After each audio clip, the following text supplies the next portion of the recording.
Jack Ryder strode onto the set. The Hollywood sun blazed down, his broad shoulders squared as he threw a punch that snapped a co-star's jaw. The crowd erupted, blood trickled down the man's chin, and it was the shot that cemented him as a hero, a tough guy icon for 2 decades. But no one saw the real Jack beneath the grit. One gruff hello sparked 20 years of stardom. Soldiers, cops, lumberjacks bowing to his every growl. Yet that night, alone in a hotel room, he fumbled his phone with sweaty hands. His voice cracked as he whispered into the dark. "Alex, I need you. They're close." The line went dead. A man who'd crushed skulls on screen hid a secret that could shatter his throne. He was gay, and Alex was his shadow, his lifeline, his ghost haunting the edges of a life built on lies. Los Angeles adored him. 40 years old and fierce as hell, Jack Ryder was the undisputed king of action flicks. 2 decades of box office gold with guns blazing, smoke curling, sweat-soaked shirts clinging to a chiseled frame that made women swoon and men salute with awe. He'd clawed his way up from nothing. A scrawny kid from Omaha, Nebraska, he'd swapped dusty cornfields for the blinding spotlights of Tinseltown, landing his breakout role at 20 as a grizzled soldier in Steel Valor, a performance so raw critics dubbed him tough as nails incarnate. He'd punched, kicked, and roared through every film since. Each stunt was a testament to his grit, each scar a badge of honor etched into his legend. By the late 90s, he was untouchable. A name splashed across billboards, a growl rumbling through trailers. A man who'd never backed down from a fight, or so the world believed. But behind that steel facade, a crack was widening, a secret threatening to spill. That summer of 2003, he was deep into filming Renegade Vengeance, a grueling 12-week shoot in the Mojave Desert. Sand stung his eyes, heat baked his skin, but Jack thrived in the chaos. The director yelled, "Fight scene, make it real!" Jack gritted his teeth, swung hard, and landed a crunching blow that sent the stuntman reeling. Blood spilled for real, not fake, and the crew exploded in cheers. "Hell of a shot, Ryder. Pure beast." The tabloids ran wild the next day. Hollywood's titan born in blood. But as the dust settled and the set emptied, Jack slipped into his trailer, locked the door tight, and dialed Alex.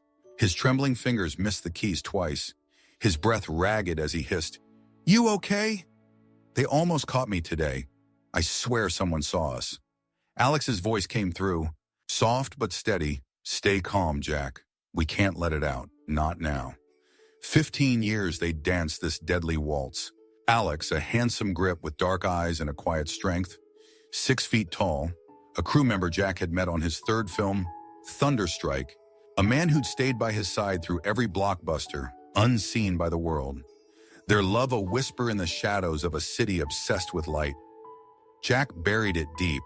Hollywood demanded a man's man, a rugged hero with no soft edges, and he delivered with every fiber of his being. He'd swagger into premieres, a model or starlet draped on his arm, flashing a crooked grin for the cameras, signing autographs with a casual fist bump. Fans roared his name. Paparazzi ate up his every move. He'd growl lines like, "No one crosses me and lives," and the theaters shook with applause. He was the guy who'd run through a wall of fire on the set of Blaze of Fury, who'd taken a bullet to the shoulder during Iron Pulse, and laughed it off with a swig of whiskey, shrugging as medics stitched him up. But Alex knew the Jack no one else did.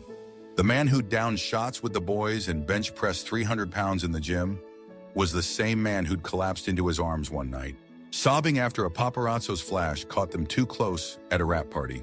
The fear of exposure clawed at his chest. 15 years and not a single soul suspected. Hollywood saw a steel jaw and iron will. Alex saw a heart breaking under the weight of a lie, and Jack lived torn between the two worlds, each day a tighter rope. The pressure was a constant blade at his throat. His agent, Max, a hard-nosed veteran with a cigar perpetually clenched between his teeth, hounded him relentlessly. "Date her, Jack. Take her to dinner. Let them snap you. Can't have anyone thinking you're soft, not after 20 years of this." His parents back in Omaha sent letters stained with pride for his latest hit, but they always added that same old nudge. "When you gonna settle down, Ryder? Give us some grandkids. Your dad's itching to teach him to shoot." His father, a grizzled Vietnam vet who taught Jack to aim a rifle at 10, had no clue his son was gay. Jack kept it locked tight, never letting a hint slip past his guarded replies. He wore the mask every day. On set, Alex worked the lights just yards away, their hands brushing in the dark corners of sound stages, a quick nod or stolen glance, their only connection in a world that'd destroy them if it knew. But that night in 2003, as the desert wind howled outside his trailer and the phone call to Alex cut off with a dead tone, Jack felt the walls closing in. 2 decades as a king of the screen, and one secret could topple his empire. A man who'd ruled Hollywood with an iron fist, hiding the man who'd ruled his heart with a tender touch. His icon status was a fortress of sweat and steel, a legend forged over 20 years of silver screen glory, a hero who'd smashed through every villain thrown his way. Yet he whispered to Alex in the shadows, a captive to his own skin, unable to fight the truth inside. 2 decades of being the man every director wanted, every fan adored, and he was dying under the weight, keeping Alex locked in a prison of secrecy beside him. A king on a throne of lies, teetering on the edge of collapse. If this hooks you deep, hit that like button, share it with someone who's carried a hidden fight, and subscribe to Heart Stories. We're tearing into the toughest tales out there, and I need you riding shotgun for this one. Jack Ryder stood on the premiere red carpet of Blaze of Fury. The Hollywood night buzzed with camera flashes, a model named Vanessa draped on his arm. Her blonde hair cascaded over a sequined dress as he shot her a coy, practiced grin for the lenses. They wanted a manly icon, a rugged hero untouched by doubt, and he delivered with every ounce of his being. But 10 steps away, Alex adjusted a light rig in the setup tent. Sweat beaded on his brow under the harsh glare. His dark eyes flickered toward Jack as he played the part. 15 years of this dance shaped 2 lives carved in stark relief. One was public, built on gritted teeth, swagger, and fists. The other was private, woven from stolen kisses, whispered promises, and a love that dared not speak its name. Jack lived split between them, a macho king choking under the weight of a screen legend's crown. Yet a man aching for Alex, his lover hidden in plain sight, a secret shadow trailing his every step. Hollywood demanded perfection, and he gave it, a fortress of lies towering over 2 decades. But every smile for the cameras stabbed his chest. Every roar from the crowd tightened the chains. 15 years with Alex became a tightrope walk over a chasm, teetering on the brink of collapse with every breath. He'd met Alex back in 1990 on the dusty set of Thunderstrike. Jack was 25, a star rising fast, still riding the adrenaline high of his breakout in Steel Valor. His name buzzed through studio lots like a wildfire. Alex was 23, a grip fresh to LA, with a crew cut, a lopsided grin, and eyes that sliced through Jack's bravado like a blade through silk. They'd locked gazes across a crowded soundstage. Jack barked orders at extras. Alex hauled cables with a quiet, steady strength, and a spark ignited in the chaos of clattering gear and shouting crew. That night, after the wrap, Jack found him alone by an equipment truck. The air thickened with diesel fumes and the hum of a dying day. Jack tossed him a beer from the cooler, muttering, "Good work out there." Alex caught it, popped the cap and grinned, "You too, tough guy." That tease broke through Jack's armor. Hours later in a dive bar off Sunset Boulevard, they sat shoulder to shoulder. Beers turned to shots, shots turned to laughter, then a quick, desperate kiss unfolded behind the dumpster under flickering neon. A secret was born in the heat of that night, a bond that had stretched 15 years through shadows and silence, unseen by a world that had crowned Jack a king of grit and glory. Hollywood was a beast, ruthless and insatiable. The studios wanted a rugged hero, a man's man with no cracks, no softness, and Jack molded himself into their perfect weapon. He'd stride into press junkets, his voice a gravelly growl, tossing out tales of bar fights and stunt scars like medals. Fans hung on his every word, women sent letters perfumed with longing, men raised beers to his name. He dated starlets, models, even a singer once, all staged, all hollow, choreographed for the cameras. Paparazzi snapped him with a wink and a smirk. Headlines screamed, "Ryder, the last real man." But Alex was there, always there, working crew on Jack's films, a grip who knew every backlot corner, every rigging trick. His hands steadied lights while Jack steadied a lie that grew heavier with each blockbuster. They'd meet in trailers after dark, in hotel rooms booked under fake names, in the back seats of rented cars parked in alleys. Moments snatched between takes carry Jack's whisper, "You're my rock, Alex," and Alex's reply, "And you're my cage, Jack." 15 years of love pressed into stolen hours, a life Jack couldn't claim in the daylight, a truth he couldn't speak without losing everything he'd built. The mask slipped once, in '98, after rapping Iron Pulse at a raucous party in a swanky Bel Air mansion. Jack, buzzed on whiskey and the high of a hit film, pulled Alex into a shadowed corner by the pool. Their lips brushed too long, too close. Max, his agent, caught it. His eyes narrowed to slits as he yanked Jack aside, his voice a venomous hiss. "What the hell are you doing, Ryder? You want to tank 20 years of blood and sweat?" Jack froze. Max leaned in, cigar smoke curling. "Fix this, or I will. I'll bury that kid if I have to." Jack's stomach dropped. The threat was a blade at his throat, cold and real. Next day, he called Vanessa, a rising actress with a dazzling smile and a career on the upswing. He set up a date at Nobu. Paparazzi swarmed. Cameras clicked. "Ryder's new flame."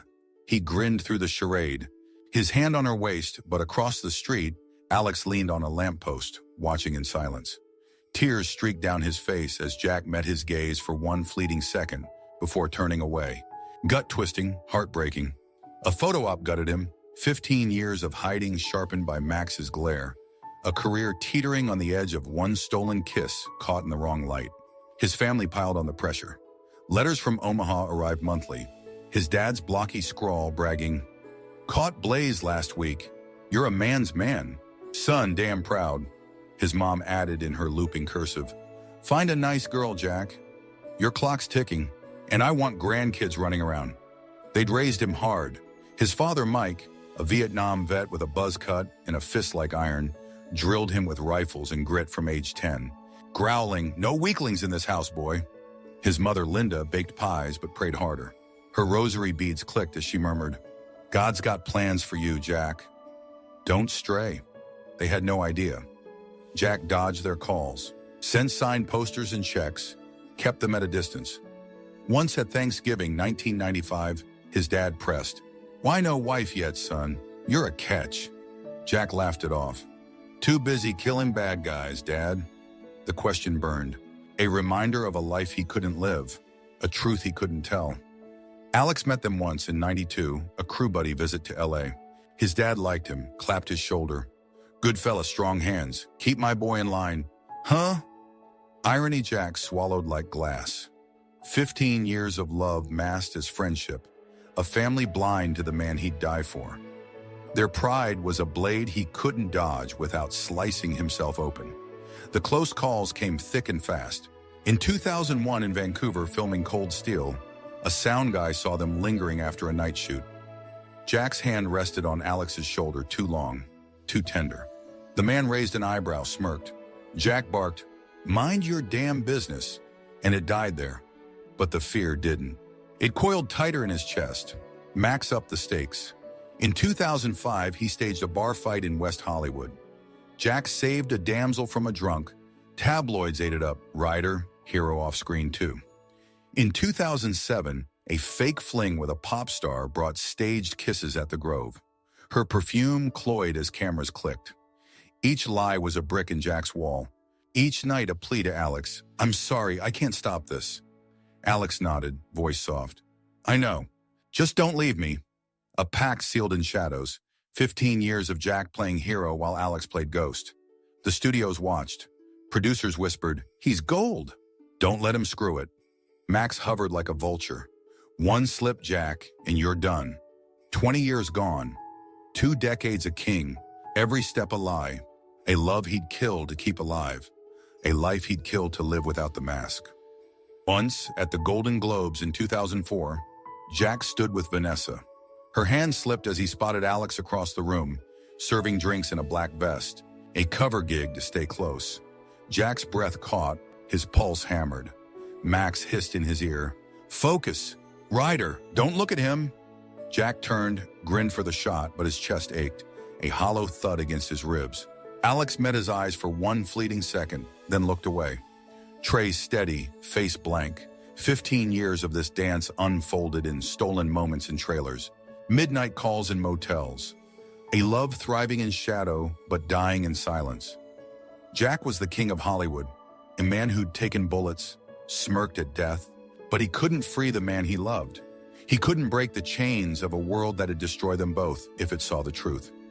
2 decades of glory, and he was a prisoner, his crown a lie, his heart a secret bleeding out in the dark.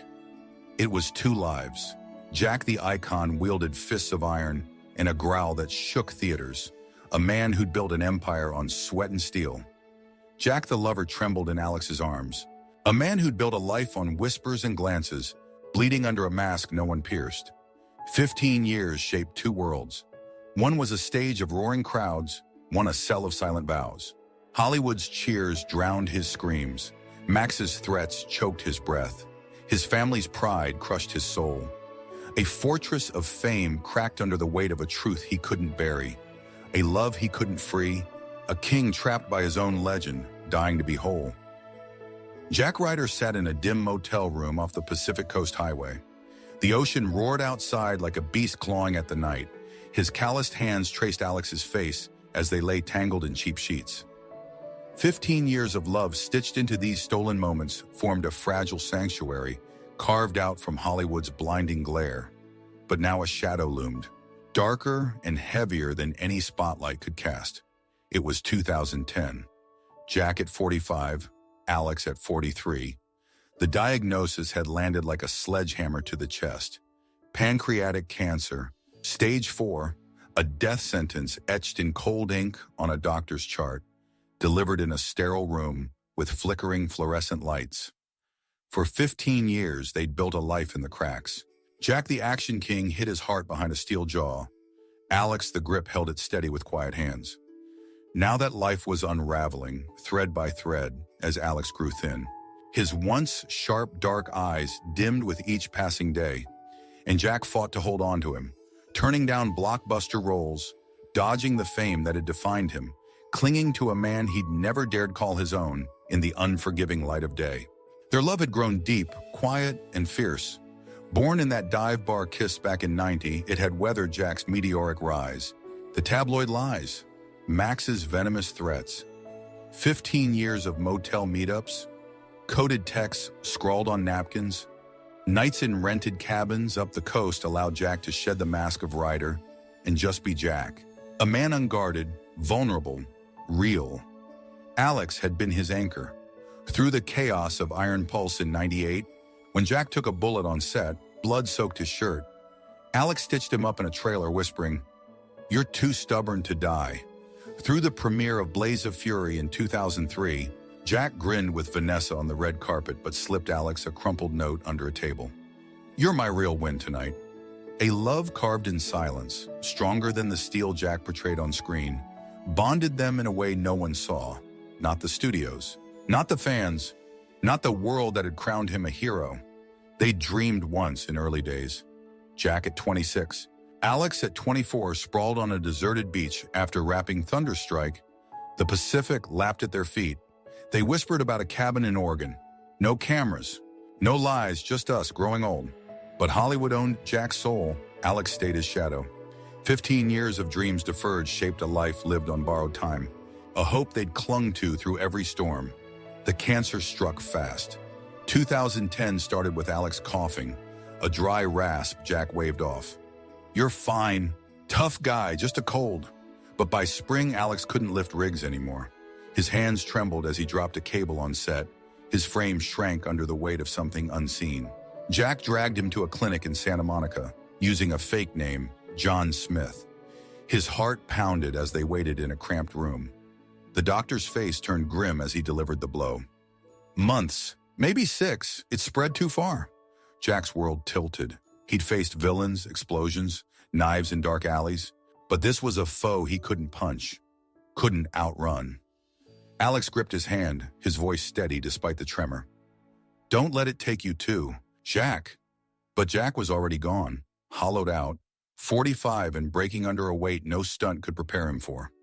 He turned down Steel Reckoning, a $20 million gig that'd have cemented his legacy. Max raged over the phone. "You're insane, Ryder. This is your shot." But Jack didn't care. He rented a small bungalow in Malibu, sneaked Alex there under cover of night, cooked chicken soup from a can, held him through endless nights of pain. 15 years of hiding turned into 15 months of fighting a clock that ticked louder with every shallow breath Alex took. Alex faded. Chemo stole his hair, his strength, his 6-foot frame whittled down to bones under sagging skin, but never his fire. He'd tease Jack. "Still prettier than your starlets, huh?" Jack laughed, choking on tears. "Always were. You bastard, always will be." They'd sit on the bungalow's deck. Waves crashed below. Alex wrapped in Jack's old leather jacket. Too big now, swallowing him. They talked about old sets, their first kiss behind that dumpster, the time Alex rigged a light to fall on cold steel just to scare Jack into laughing mid-take, a prank that had left them breathless with joy. Jack quit drinking, quit premieres. Max called daily, "You're killing your career, you idiot. Get back here." But Jack hung up, 45 and done with the lies, cradling Alex as he slept, whispering into his thinning hair, "I'd trade it all, every damn film, every dollar for you to stay." 15 years, and this was their truth. Love in a bungalow, no red carpets, no roaring crowds, just a man and his man, facing a loss that had ripped Jack apart deeper than any bullet or blade ever could. The end crept closer. In 2011, Alex's voice weakened to a rasp. His grip faltered. His body became a shell. Jack carried him to bed, 45 and trembling, a titan crumbling under the weight of a love he couldn't save. Alex pressed a ring into his hand, silver engraved with J and A forever, saying, "Wear it when I'm gone, Jack, promise me." Jack sobbed. "Don't talk like that. You're not going anywhere." But Alex smiled, faint and tired. "You're my Oscar, Jack, always were, even without the gold." Jack clung to him, 15 years boiling down to this. Hollywood's king begged a grip to stay, his voice breaking, "I can't do this without you. Don't leave me." Days later, Alex pushed him, "Go to the Oscars, live for me." Jack resisted. "I can't leave you, not now."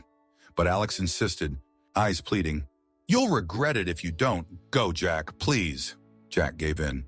On February 27, 2011, he went, stepped onto that stage, the ring hidden in his pocket, a secret still. Alex died that night, alone in the bungalow, 43, his last breath a whisper of Jack's name carried away by the ocean wind. Jack didn't know, not yet, not until the applause faded, and he drove back to a silence that had haunted him forever. He returned, found Alex cold, the ring on the nightstand beside a half-empty glass of water. Jack fell to his knees, 45, roaring into the dark. A sound rawer than any film could capture, a howl that shook the walls, marked 15 years gone in a heartbeat. His anchor, his shadow, his everything. Alex had loved him through the lies, through the fame, through the fear that had chained them both. Jack buried him quietly. No press, no fanfare. In a small plot in the Hollywood Hills, Alexander Cole, 1967 to 2011. No one knew who he'd been to Hollywood's king. No marker told the world this was the man who'd held Jack Ryder's heart for 15 years. Jack kept the ring, wore it on a chain under his shirt, hidden still. Max snarled, "Get back to work, you're wasting it all." But Jack walked away, 45 and broken. 2 decades a star, 15 years a lover, now a man with nothing but grief and a promise he'd carry to his own grave. It was love. 15 years of Jack and Alex, a king and his ghost. A fortress of fame crumbled under a truth too vast. Hollywood took his soul, cancer stole his heart, and Jack lost everything. 2 lives woven in shadows, one ended in a silence that screamed louder than any blockbuster ever could. A journey of stolen nights faded into a dawn he'd face alone. 45, scarred, holding a ring that'd tell a story no one heard. Not yet. Not until the world was ready.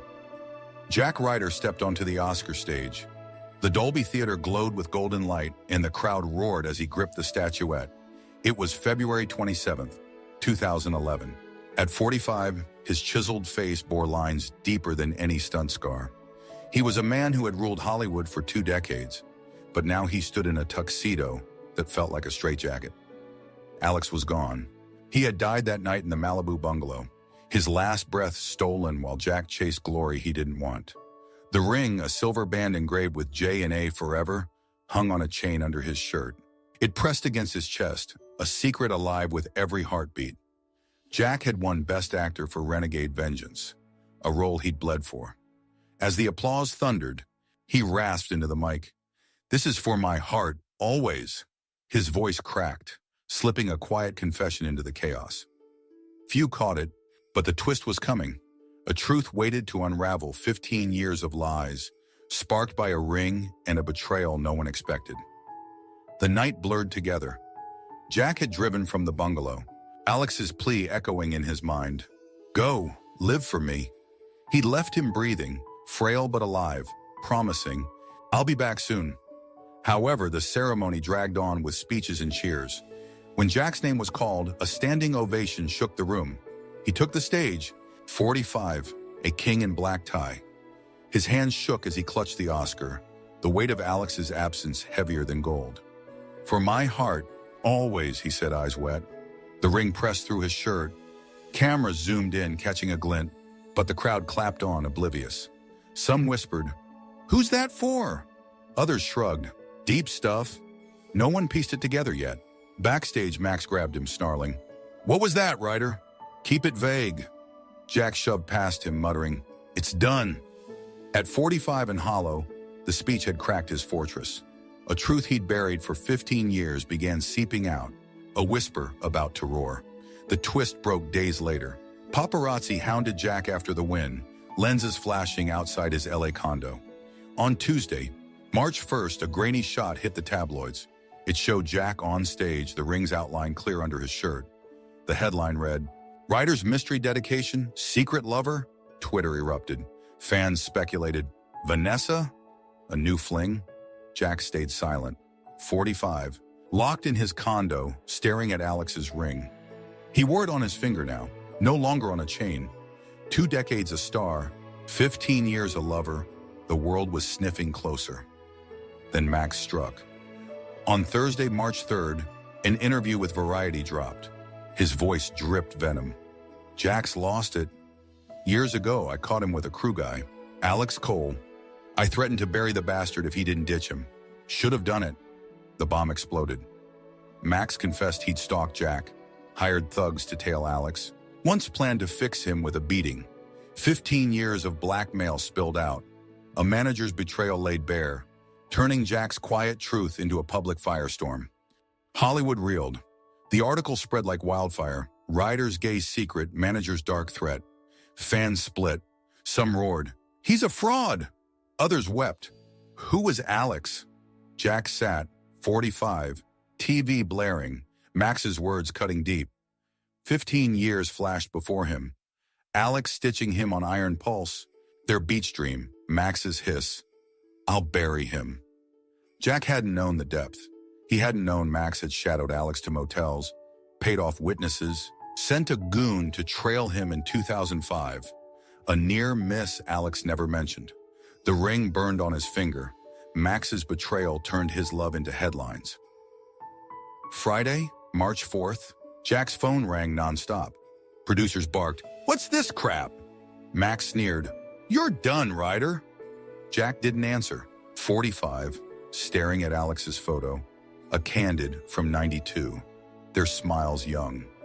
2 decades a king, 15 years a prisoner, now a man exposed by a truth he'd whispered, not shouted. The public churned. Saturday, March 5th, protests flared outside his condo. Ryder lied. Others waved rainbow flags. "We stand with Jack." TMZ dug up Alex's obit. Crew member dies. Kirkuch, no link surfaced yet, but whispers grew. Was he the heart? Jack watched, 45, a ghost in his own life. Max's twist wasn't just betrayal, it was sabotage. A coward's play to sink him after the speech cracked the lie. Jack remembered 98, Max's threat. "I'll bury him." In 2003, Alex came home bruised, claiming, "Slipped on set." Jack bought it. Now he knew. Max's goons. 15 years of shadows. Alex had shielded him, taken hits, kept silent. The Oscar sat on his shelf. Renegade vengeance, a hollow win. 2 decades of grit, 15 years of love. Max's knife turned it all to ash. A twist that shattered the silence Jack had meant to keep. Jack spoke. Monday, March 7th, a press conference. No Max, no script. At 45 in jeans, ring on his finger, his voice stayed steady. "Alex Cole was my heart. 15 years he held me. Cancer took him the night I won. He deserved this, not me." The room hushed. Cameras rolled. 2 decades a star, he'd torn the mask. Max's betrayal forced it, but Jack owned it. "I hid him, hid us. Max threatened his life, and I bent. Hollywood won until now." Fans gasped. Some cheered. "Jack!" Others jeered. "Fraud!" The ring gleamed, a quiet symbol louder than words. Paparazzi swarmed. "Ryder's gay!" Jack walked off, 45, free in ruin. 15 years a secret, 2 decades a lie. Max's twist turned a whisper into a scream, a truth no one could unhear. It was a twist. Jack's speech, "For my heart," cracked open a fortress. Max widened it with venom. 15 years of love with Alex. 2 decades of fame unraveled in a week. Hollywood shook, fans split, Jack stood, 45 ring-bared, a king no more. He was a man who'd lost his shadow, gained his soul, faced a world forever changed. Jack Ryder stepped away from Hollywood's glare. At 45, he shed the action king's crown after 2 decades of silver screen reign. 15 years of hidden love with Alex now carved into his soul. The Oscar speech in 2011 cracked his fortress. Max's betrayal blew it wide, and Alex's death left him hollow. But Jack didn't crumble. He sold his LA condo, left the tabloids behind, moved to a quiet Oregon cabin, the one he and Alex once dreamed of. There, with the Pacific's roar as his witness, he built a new life. No cameras flashed. No lies bound him. He wore Alex's ring on his finger, silver gleaming in the sun, a vow kept, a truth finally free. He turned grief into purpose. In 2012, Jack launched the Alex Cole Foundation, a cancer charity funded by his fortune, honoring the man who'd held him through shadows. No red carpets called, but survivors did. He met them in hospital wards, shared Alex's story, gave them hope. Hollywood scoffed, writers washed up. Fans split, some sneered, fraud. Others cheered, hero. Jack ignored it all. At 46, he posted a photo on Instagram, a grainy shot from '92, him and Alex laughing on Thunderstrike's set, captioned, "My truth, my heart." The post went viral, millions saw, some raged, many wept. 2 decades a star faded, 15 years a lover rose, a legacy no studio could script. The world shifted. By 2015, Jack at 49, the foundation thrived, raised millions, saved lives. Old foes like Max faded, shunned by an industry that had moved on. Jack grew gray, his hands rough from building cabins, not stunts. He spoke at pride events, voice steady. "I hid him too long, but love wins." Crowds roared, not for a growl, but for a man who'd bared his scars. Hollywood offered roles. "Come back, Ryder." He refused, and that's not me anymore. 2 decades of fame became dust. 15 years of Alex became stone, a foundation stronger than any blockbuster. Jack stood tall, 45 to 50, a king no more, a man at last. The ring shone, Alex's name lived. Cancer fought back in his honor. Fans forgave. Foes forgot, and Jack found peace. One night, under Oregon stars, he whispered, "We did it, tough guy." 2 lives in shadows birthed a light no lie could dim, a legacy of truth for a world that had finally here. What's your hidden fight? Share below. I've shown mine. If this moves you, hit like, share with a soul who's risen, subscribe to Heart Stories. We're here for the real tale.